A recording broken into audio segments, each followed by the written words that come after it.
तो I hope दोस्तों आप सब कैसे बनी और उम्मीद करते नहीं बढ़िया दोस्तों और बढ़िया चाहिए। और my YouTube channel Radhe Shyam Raja में आप सभी को स्वागत है दोस्तों। और करते हैं करते रहेंगे। और दोस्तों बता दिए माई फर्स्ट लॉन्ग ब्लॉग में दोस्तों आप सभी को स्वागत है। और दोस्तों बता दिए कि एजुकेशन के लिए बात करें दोस्तों, मैं अभी 8 क्लास में पढ़ रहा हूँ। और आप सबको पता हो कि हर क्रिकेटर को आगे बढ़ने के लिए किसी न किसी सपोर्ट की जरूरत पड़ता है दोस्तों। तो प्लीज़ भाई हमको भी सपोर्ट कीजिए और ढेर सारा प्यार दीजिए, ताकि भाई हमेशा आपकी न्यू वीडियो बना कर लाता रहे दोस्तों। और दोस्तों इसलिए आपसे बात करके कि दोस्तों आप देख सकते हैं मैं एक छोटा सा फैमिली से हूँ और छोटा सा गांव से हूँ। और माई ब्लॉग में आप सभी को स्वागत है।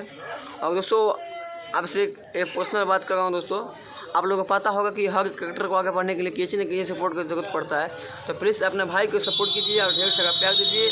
और राधे श्याम राजा के चैनल को सब्सक्राइब कीजिए और ढेर सारा प्यार दीजिए, ताकि आपका भाई हमेशा खुशहाल रहे और न्यू वीडियो बनाते लगाए।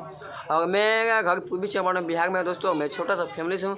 तो प्लीज़ दोस्तों मेरा वीडियो आपको पसंद आए तो प्लीज़ लाइक शेयर कमेंट कीजिएगा, अपने भाई को शेयर कीजिएगा, ताकि आपका भाई हमेशा आपके साथ रहे। और लव यू दोस्तों, अपने भाई को हमेशा ऐसा ही प्यार देते रहिएगा। लव यू दोस्तों, बाय बाय।